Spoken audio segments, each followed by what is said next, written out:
eti me ka kira wo se nana bodia mponim obodare the third wo be kasa ama kasa be kasa obetwa NPP for na dapa o wo den be see Bawumia ho be super Bawumia Akufo Addo mo NPP for no be super wo mo fast forward we see a few moments later NPP for no aba reply ukomedia nso ya bo history mo videos no ba le se eba me wan kire bu no akire wa agene ama me e wo comment section ahi penya block media me so say didi mo oba like video no da ma wo subscribe button subscribe the key notification icon of latest update aba kire wa agene da ma me e wo comment section oba so a no share for penya bi ahwe enti no be ka kire o se na bodia mponim enra ana press conference bi e course so as na wabodwa menim se na ahimfie no tie o se de akonwa bi na betra bontre no to so se de na menim akonwa kro de but jemna se na enra ye bodwa na wotia si bi na okasa na ne nkasa emu no ena obekire mu je se okire Ghana for no enema NPP aban no o ma beye je se awudi o ma bedi o man we ena okata to NPP party a o se Ghana for mu mia moni na mo sanction wo mu to 40 years of political wilderness. Ghanaians must sentence that generation of thieves, that generation of robbers and looters to 40 years in the wilderness. Anybody that had anything to do with President Akufo Addo Bawumia administration should be sentenced to 40 years political wilderness. Right from the national level to the regional executives to the constituency, the NPP owes Ghana that to clean up the whole system and allow a new breed of people who are selfless and who want to serve this country. Just say 40 years without tasting political power. And ni se mu kwan kra. No mo betina Ghana konwa so. Anya no nko a owie ye. E no so betina nsem na ne o de no ko si Bawumia so. Abere o mo ko Bawumia kopie mu asunwan 40th anniversary of the 7th-day Adventist Church. E wo ho no mo no. O se Bawumia nyanya se dikate e na ko ye. De ko si wo no nana be gina so. E se be blasting Bawumia be kan la dwe kire Bawumia. E ma me ka cho se ensfa na be kan no. Kia neke NPP before we have a plan nana e wo mu nana yo hene pia nana ungwazo nana yo hene but we be ura politics mu minim senka nana de osofo nana wo hene ene obi ade anka monya amanyosem banana abeya amanyosem etana bia amanyosem yedie ene amanyofo be reply no edu ko bi dey busi about his TikTok as well o do bro mti fira ya stop wo o say TikTok is omuti firi ayan stop omo eduko ho no mo agusia omo dinana apawa abedadi na we nsem a omo ka dina pintin ye wo yen nyansani ye jimi dina pintin uta ho on ha ba usi ta ho no ye wo yen nyansani mumunti kaya mumunti o Akufo Addo drip machine ba ye excavators ni bulldozer ye ko ya kwan na kai ye fa mbra san fichire ba bia ka wodi kro na etu ade so no ye wunti a Akufo Addo kotena se hunu nyansa we nyina ne ye wona kodi be sevu nanso ya huru kutuku ya tu ade so ni atama be si akra nanso da no wafra ntoma enkantoma de nyine betima fra bi enkantoma ne nyine betima fra bi wonim ntoma fra kyan wan won ha wo si tuo wonyansa nyina asa wonyansa nyina nyame de ma ho asa na wantima ni odi krompo na wo be ka kire sa we mu ni papa ye beji wadi odi krompo wantima ni wa already pa just 50 pesos wo already pa 50 pesos wo wantima ni omo so anchire mu nyansa wantima amwo omo odwan ya tu odi krom na nka wo gina pintin da bi wonka ho na mo menya daje ama mo wan on wo si ta ho no nso nyansa oni nyansa tonkwanta wa pai. Yes, sentence NPP about 40 years. O ka asem we na wujimi ya na atro na oni mumunumu kwasi ampanyini e na tutu ntuma kusu na kan kwasi asem we nyina wie na akoye. Yes, sentence aban 2012 na ambulance ni wo no ba obre ambulance. Yes, sentence aban 2012 na drip machines ni wo no wono ne na aban bai wa bre over 1000 drip machines. We ja children's hospital na bi ni ho 2013 wono ne bai wa besi bia mai. Poku asin touching one ne bye bye wa be yamai wa be Ghana card And then we ask baby, I didn't make card 2 machines were mini again any. Ungunya what Jimmy Jina Pinty, what Jimmy Ukasu to 2 and to my bien and to walk home with your penny. Call him and Profofia, call him with your opinion of Jimmy, sir, was that to be or hene. That brought for 2x4 now. What's in Tino? And you will say you can talk to anybody, you can say things about anybody freely. Or hey, you did it. Oh yeah. The initial because of say if you couldn't now no. The initial because of if you couldn't now you have started again. Or hene, you bow me if you were new. Or hene, you bow me if Bema, hey, me from here crab you. Bema, respect yourself. Boo, any sen caponi, rubber now they go. What's this a book? Be careful. Never in your lifetime talk about Dr. Alhaji Mahmood Bawumia again. What kind of stupid talk is that? Say even though he can do his campaign even when he's making love with his wife, are they? What kind of stupid talk is that? Ohene, Ghana Jollof. There, bra, Ohene. But Kro and the party mono, Ohene way.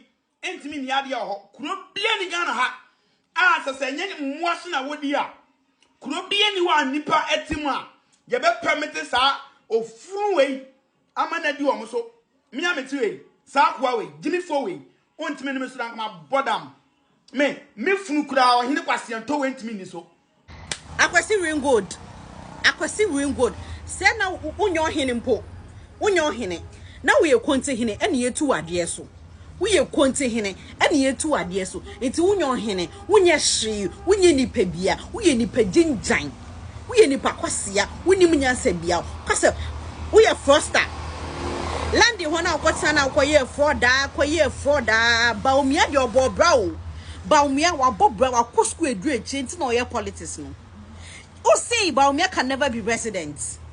Ghanaians have already voted for Bawumia. Have already voted for Bawumia. Ye twese mahama beka chense na de mean the president biom no handi over ma Bawumia. Ukota land abrabo ye bona be makatechie ti sawo abraba ye bona he atimwebu akwa Krontihene me bo me mu anama mama me mu so Krontihene na me se woni die mu a sa akwa no frɛ no na tunifo munyi ni mfiri mu ahene anim onka ho atemfo munyi ni mfiri mu ahene anim onyo oye Krontihene yetu na de so onye hene oye froster akwasi rain gold jai Bawumia semka. What kind of stupid talking he say? She can do all his campaign, churches and all that. Even when he's making love to his beautiful wife, he will never win. In your dreams. Ukaswati say won, ukaswati say wa braba bo, what is that? Usoya na osisa sa in kaponi sa rubber na gugu ho. Na wo de Bawumia di enimu be ye form. We end this in here, diulemu.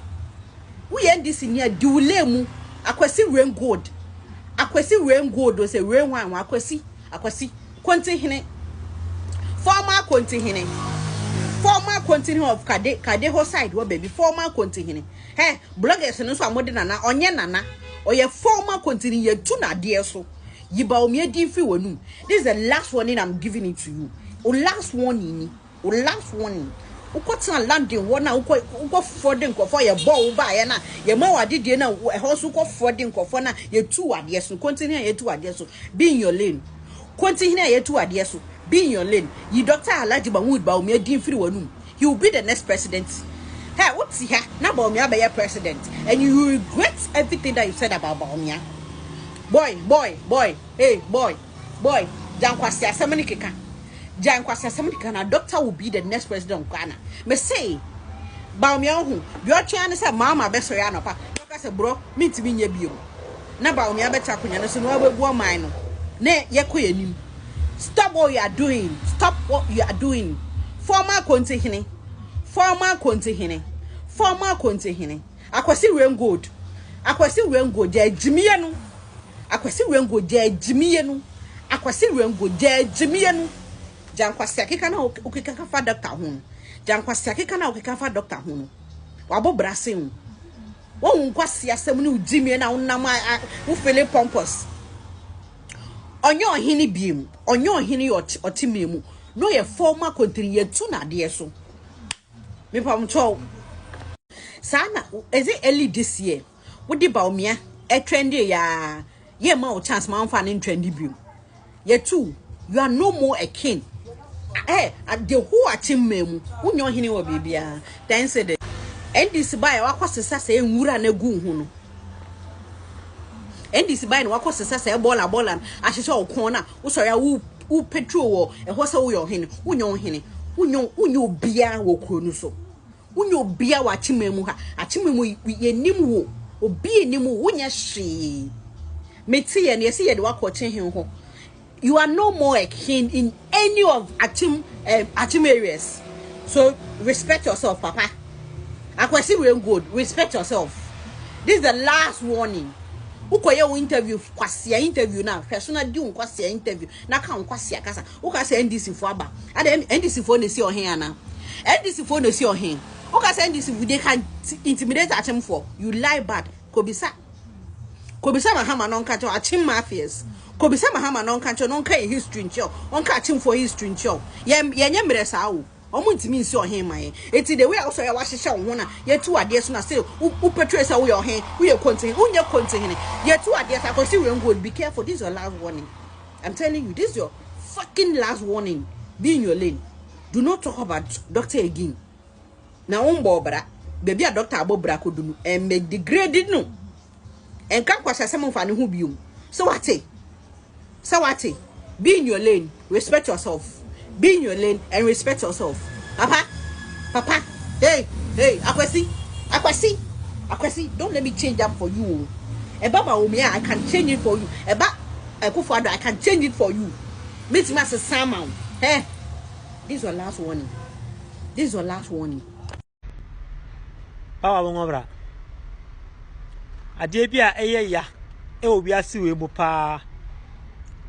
Say what the position na wo negligent ana wo basabasanti na ya yiwa firiso mo hene oda soro ho no ade bia mem pese bibia to matamfo korada say medi hene na meme basabasanti ya yima firiso kese wada na nipa hunu bia o wiase bebi a wo no ho no fo no sa no hunu enya say sa no hunu wo sa so na betie because say ye the position ma obi a before say ye ntunu mfiri ade so no it means undeserved, unqualified.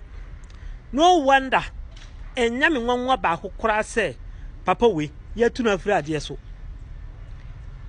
say nipa bi say eti akonja so a na sa kasa we ene so ban we na ode ta akonja no so a imagine kwambe na ode manfo na ohwe odi wo so no ebefa so nti se omo tunu ade so a nipa otu no firi ade so no wa ya ade pa na ni dafo ena manfo na wo ho no odwene wo mo ho an wo ya ade sa wo say Dr. Bawumia on be president that one day wo nyame ho na mom de ka wo say wo hu ni sesi an say Bank of Ghana maya boka 44 billion e wo say wo hu na no ho asam ka minim say no na modo oginti na matam bia mode asam foforo betumu no se na be ya adwen be firi sa asam no so Dr. Bawumia wo say on mba medi president no ono na da woroma ena Bank of Ghana etimi ti kan so gold for reserve na ode ba ya omoto gold gu ho no eno na Bank of Ghana e for timi ti kan so kakra Dr. Bawumia da woroma no nipa na office e wontimi medi president no ono na ebua maka no ya firimu wohinna na agi firi wonsam na ya Dr. Bawumia na ye o eye wa nkasa wo basabasa ya na ma agi wohinne no firi wonsam nti se wo pa e wo se wo ye nietene se ombo consider san de ama wa omo san de ama na Dr. Bawumia de onya wo hwe ena se obedi president a enya wo ena obekire eye Ghana for na kwakoto aba enne Ghana for na hu se senka Dr. Bawumia na president a anke boasi president na oteso no bebre wo president na oteso no onbo number wa bonsin obia onya de e wa mambuo hu wankasa no wonnim saa. Yeah, a quick one. Now, up here is Akwesi Ringgold, the former Krontihene of Asum, the so-called chief that constantly we have been seeing him on media attacking the NPP. Pay attention and let me give you the genesis, the reason why he's doing that. And I'll play the video, then you watch.